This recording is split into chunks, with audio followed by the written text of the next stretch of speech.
Bem, gente, como eu tinha combinado então com vocês, estou gravando então um aulão específico com as obras que vão ser cobradas no PAIS 1. Principalmente esse último conteúdo aqui que vocês não viram em sala de aula. Então, além de reforçar alguns conteúdos que a gente já viu, vocês já conhecem, eu vou te passar também um conteúdo novo. Então, se possível, se vocês puderem pesquisar mais sobre isso, procurar mais outros vídeos por aí, é importante porque uma dessas três aqui vai estar lá, né? Ou talvez até mesmo as três vão estar na provinha de vocês.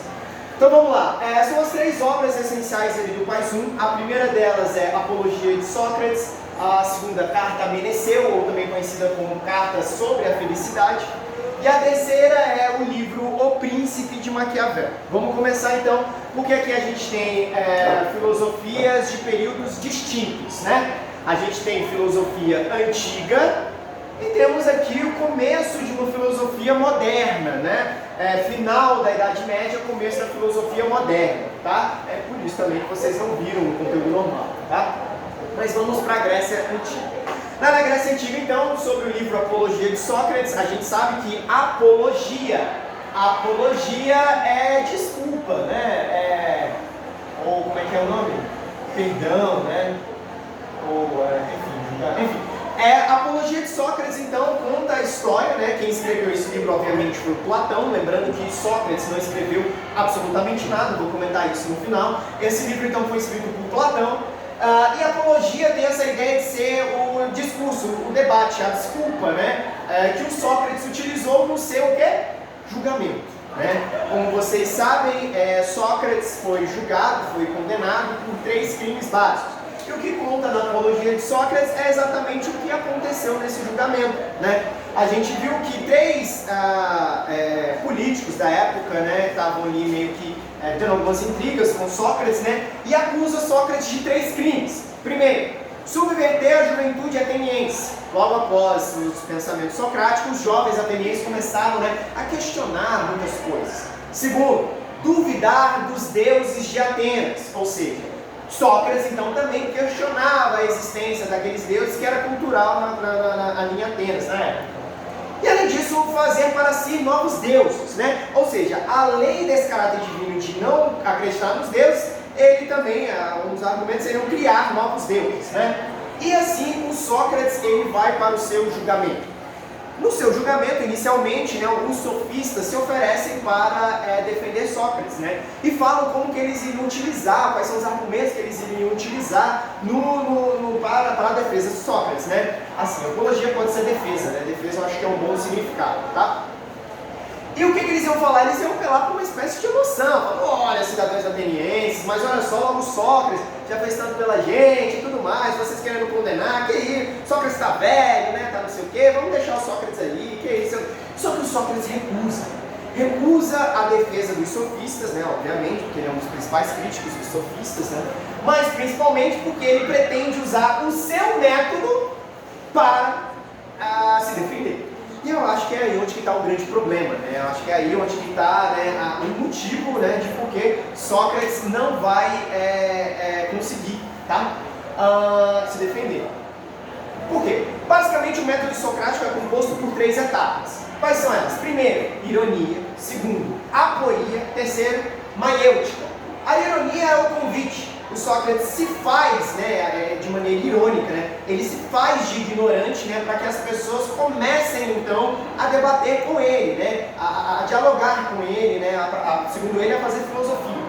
Aporia são as perguntas contraditórias que o Sócrates faz. Sócrates não afirma nada. À medida que ele vai debatendo com o seu interlocutor, ele vai apenas fazendo questionamentos ao seu interlocutor. Quem afirma é o interlocutor. E à medida que o interlocutor afirma novas situações, ele vai apontando como essas novas afirmações, essas novas situações, elas são contraditórias. E por último, a maiêutica, né, que é o parto das ideias, né, fazendo uma analogia à mãe de Sócrates, que era uma parteira.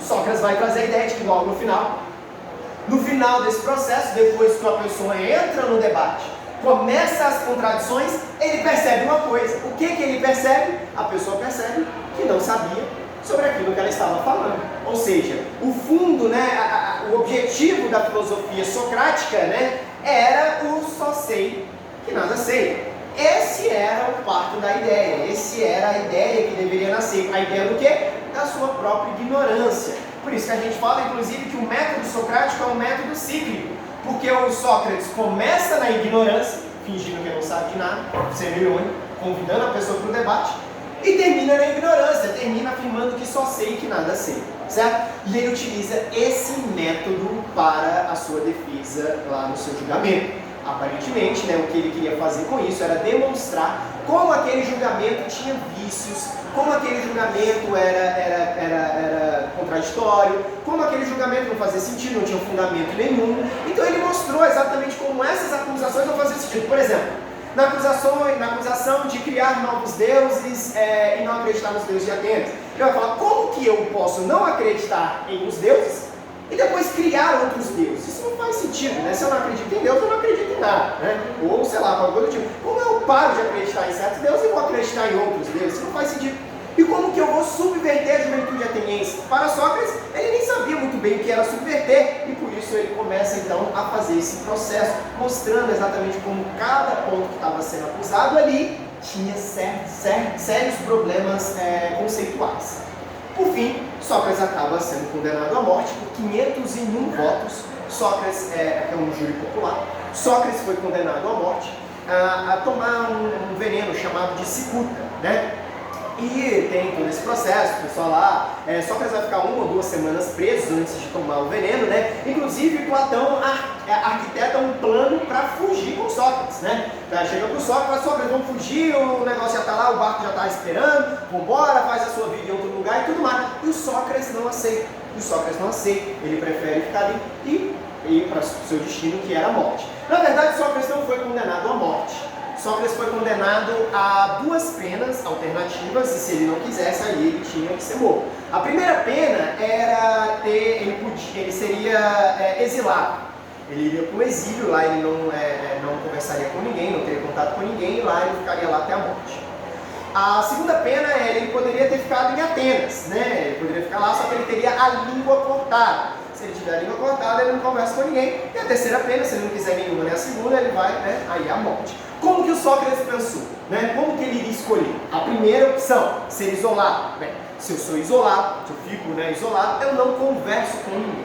Se eu não converso com ninguém, eu não faço filosofia. Porque filosofia acontece no diálogo.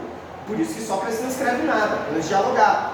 Filosofia acontece no diálogo. E eu tenho certeza que se viver sem filosofia vai ser extremamente ruim para mim. Mas eu também acho que ter a língua cortada é problemático. Por quê? Se eu tiver a língua cortada, eu não vou poder falar com ninguém. Se eu não puder falar com ninguém, eu não vou poder fazer filosofia. Se eu não fizer filosofia, eu tenho certeza que vai ser ruim. Vai ser uma coisa que eu não tenho certeza, que é o quê? A morte. Ninguém nunca morreu e voltou para falar o que tem depois da morte. Então, entre a certeza de uma vida ruim e exilado, entre a certeza de uma vida ruim com a língua cortada, porque eu não tenho filosofia, eu prefiro a morte, porque afinal de contas, a vida irrefletida não vale a pena ser vivida. Ou seja, a vida sem filosofia não vale a pena ser vivida. É por isso então que Sócrates se entrega à morte, vira um grande mártir e acredita que no dia seguinte após a morte de Sócrates, o povo ateniense já estava arrependido de ter matado um grande filósofo. Mas enfim, ficou para trás, vida que segue, aqui a gente está na filosofia helenística já, ou seja, finalzinho já tinha acabado a democracia grega, a gente já estava ali entrando já no processo imperialista, né? Beirando já o Império Romano, né? E tudo mais, a gente tem um filósofo que vai produzir uma filosofia muito interessante, mas totalmente diferente dessa filosofia socrática, platônica, aristotélica, tá? Que é basicamente o Epicuro, né? O Epicuro, para quem não sabe, ele fez um grande jardim lá na região da Grécia, né? Chamados Jardins de Epicuro, no qual ele levou uma galera para viver lá. E a única regra, né, é como se fosse o clube da luta, né? A primeira regra não tem regra, né? A ideia era essa. A ideia era que todo mundo tentasse apenas buscar o prazer. Por que buscar o prazer? Porque para Epicuro, diferente da filosofia clássica, diferente dos filósofos clássicos, a felicidade individual, ela deve ser buscada, mas ela não vem da razão, ela vem exclusivamente das sensações. Então olha para cá, se a gente tem a ideia, primeiro do Platão, de que para ter a vida feliz devemos ser pessoas éticas, e para ser pessoas éticas temos que colocar um fundamento racional nas nossas ações, ou até mesmo Aristóteles, que entende, não, a ação é aquela que guia pelo meio termo justo, né? Aquilo que está ali mais ou menos no autocontrole e tudo mais, e esse autocontrole depende da razão. O Epicuro vai entender que a felicidade, ela depende exclusivamente das sensações. Não temos nenhum parâmetro racional para isso. Inclusive, para o Epicuro, não existe felicidade plena. Só existe o quê? Momentos felizes. Existem momentos felizes, não existe felicidade plena. Tudo isso ele vai escrever no livro sobre a felicidade, Carta a Meneceu. A base desse pensamento, na verdade, do Epicuro está trazendo, é o atomismo de Demócrito. Por quê? Porque o atomismo de Demócrito tira aquela centralidade da noção de alma advinda do pensamento platônico. Demócrito não acredita que os indivíduos possuem alma. Por isso eles não acreditam que eles têm uma espécie de objetivo final maior, supremo, que todo mundo consiga compreender, porque todo mundo tem alma, né? Como ele embasa o seu pensamento no atomismo de Demócrito, ou seja, a matéria é formada de átomos, a mesa tem átomo, a árvore tem átomo, o meu corpo tem átomo, então assim como a árvore está aí jogada, a mesa está aí jogada, eu estou aqui jogado. Não tem uma razão de ser, não tem um objetivo maior, assim como nada, qualquer coisa na natureza, porque as coisas não possuem uma razão, um objetivo. Por quê? Porque tudo são átomos que por acaso se uniram, né, advindo dessa teoria do Demócrito. É por isso então que para ele felicidade seria, como o nosso corpo tem átomos, e esses átomos nos dão as nossas sensações, as nossas percepções, então felicidade seria buscar essas sensações como? Fugindo da dor e buscando o prazer. Como que eu consigo fugir da dor? Aqui existem duas maneiras. Primeiro, diminuindo as minhas expectativas. Porque na vida, dia a dia, cada momento, tudo mais. Era isso que a galera fazia no jardim de Epicuro. Vivia dia a dia, né, tentando, sei lá, fazer as coisas que davam vontade. Óbvio que tinha os desejos necessários, né, que ele vai fazer isso e tudo mais pra gente. Não era hedonismo, não era um hedonismo. Isso aqui não era a casa da mãe Joana, né? As pessoas tinham que ajudar ali na colheita, na plantação e tudo mais, porque eles acreditavam que os seres humanos tinham uma necessidade básica, né? Um desejo necessário. O que eles recusavam era qualquer coisa além disso. Além disso, você não pode, porque se você começa a desejar coisas que estão além da necessidade, você cria expectativas. E expectativa gera dor. E dor tira prazer, e prazer não gera felicidade. Então a gente não consegue nosso objetivo. Mas também acabar com a fonte de nosso medo, que é a morte. A morte. Acabar com a fonte de todos os medos, a morte. Eu vou ler uma passagem aqui do trecho do Epicuro, que eu acho que fica mais fácil da gente compreender, né? O Epicuro, na Carta a Meneceu, ele fala: acostumar-te à ideia de que a morte para nós não é nada, e a morte, visto que todo bem e todo mal residem nas sensações.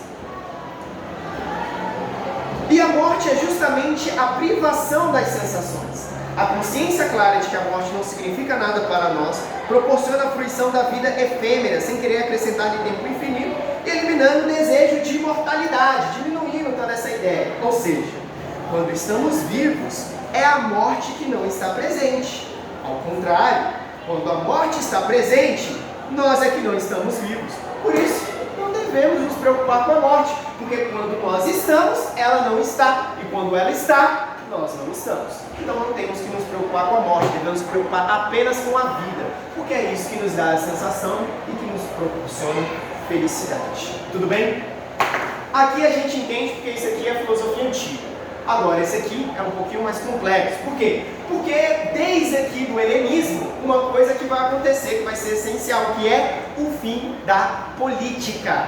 Vocês vão lembrar que a política, ela nasce daquela maneira que nós conhecemos, a partir da democracia ateniense, que é uma experiência que foi durada 70 anos no período clássico. Aqui a gente não tem mais democracia, aqui a gente tem império, depois outro império, depois mais império, depois filosofia medieval, pensamento medieval, ou seja, continua sem política. E aqui, a partir de uma espécie de renascimento cultural, a gente vai ter o reflorescimento, né, o renascimento desse processo político.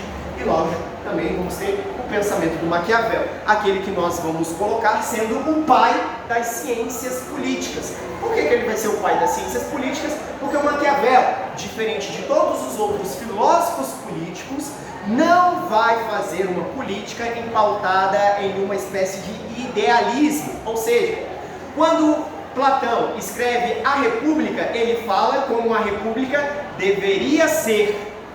Quando Aristóteles escreve a política, ele fala como a política deveria ser organizada. Quando até mesmo Thomas More escreve a utopia, ele vai falar exatamente como o Estado deveria ser. Mas quando Maquiavel escreve o Príncipe, ele vai falar como a política é. Como ela é, não como ela deveria ser. É por isso que ele é o pai das ciências políticas, que foi o primeiro a produzir um realismo político, análise da política como ela é. E para isso, para fazer essa análise, o fundamento que ele vai utilizar é a história. Então, lembre-se da história, é o que está no Príncipe, né? Porque é a história que vai trazer para a gente os fatos, e os fatos vão proporcionar uma percepção de mundo que nós vamos compreender e entender como a política acontece. Lembrando que para Maquiavel, a história ela era cíclica. Tá? Ele tinha esse conceito de anaciclose, né? Que a história ela sempre volta e repete. É por isso então que devemos analisar a história, porque os motivos que fizeram um rei, um príncipe cair em um determinado momento, pode acontecer que sejam os mesmos motivos que fazem o príncipe cair hoje. Então, se aconteceu antes, a gente tem que ficar de olho, porque pode acontecer de novo. Então, por isso que para ele, lembrar da história é algo fundamental. E além disso, ele está ali no processo, em Florença, no berço do renascimento cultural, no berço do renascimento itálico. Ele que vai estar ali todo envolvido nisso. E vão ser também os primeiros a entender que a política tem que estar afastada da igreja. Menos igreja, mais razão, mais humanidade, mais humanismo. Ele também vai ser um dos principais pensadores que vai trazer essa concepção. E aqui, os principais conceitos que vão cair na prova de vocês é esse daqui. No Príncipe, quando ele vai analisar o que o príncipe tem que fazer, ele vai entender que o príncipe ele tem ações que têm que ser guiadas por uma espécie de virtude. E possui pelo meio, né, vários acontecimentos pautados pela fortuna. Presta atenção, peguinha da prova, pode ser que caia peguinha da prova. Virtude. Virtude é virtude? Não. Fortuna é riqueza? Não. Virtude, coloquei aqui para vocês, são as ações que objetivam os interesses pessoais. Então pode ser que uma ação que eu tenha para os meus interesses pessoais, para atingir os meus interesses pessoais, não necessariamente é uma ação virtuosa. Tudo bem? Por exemplo, tem lá no príncipe, o príncipe descobre um traidor. O que o príncipe pode fazer? Segundo Maquiavel, ele pode esquartejar o príncipe em praça pública, mostrando, dando de exemplo à população que é isso que nós fazemos com os traidores. Ou ele pode também perdoar o príncipe, dar um cargo público para ele, mostrar benevolência e tudo mais. Mostrando por quê? Porque depende da situação que você se encontra. Dependendo da situação que você se encontra, você pode agir de uma determinada maneira, mas de outra maneira. Tudo depende do quê? Dos interesses pessoais. Apesar do Maquiavel não ter falado isso, podemos atribuir para ele que, na sua concepção, os fins justificam os meios. Apesar dele não ter falado isso, é possível a gente entender que os fins justificam os meios. Por quê? Porque o que importa para a gente não são os meios, mas o fim, o objetivo para o meu interesse pessoal. E quando eu ajo sempre pautado pelos meus interesses, eu ajo em cima de uma virtude, ou seja, não é virtude, porque pode ser que uma ação não seja uma ação virtuosa. Fortuna não é riqueza, fortuna são os acontecimentos aleatórios que surgem, que não são controlados. Por exemplo, a gente tem, tem uma pessoa, um príncipe que está lá, o quinto na sucessão do trono. Não, está distante, não sei o quê. Só que de repente tem um acidente lá na corte, né? E o 4 que estavam lá na frente dele morrem.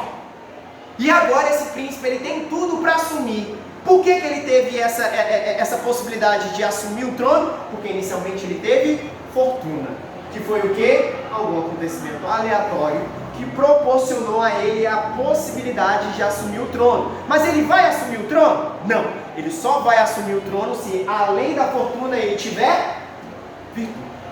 Ou seja, pode até acontecer um momento dele estar ali pronto para assumir o trono, mas ele tem que ter a virtude necessária para agir da melhor maneira possível, visando seus interesses e assim ascender ao trono e assim, né, se permanecer no poder. Tudo bem? Então, virtude mais, faltou uma, fortuna é igual ascensão e manutenção do poder. Lembrando, não confundam o livro O Príncipe de Maquiavel com o livro O Pequeno Príncipe, tá? O Pequeno Príncipe, né? Torne-te responsável, né? Por aquilo que cativas, né? Lindo. Maquiavel não, é melhor ser temido do que amado, né? Então, preste bastante atenção. Isso aqui pode ser que caia. Pesquisem mais sobre isso. É isso aí.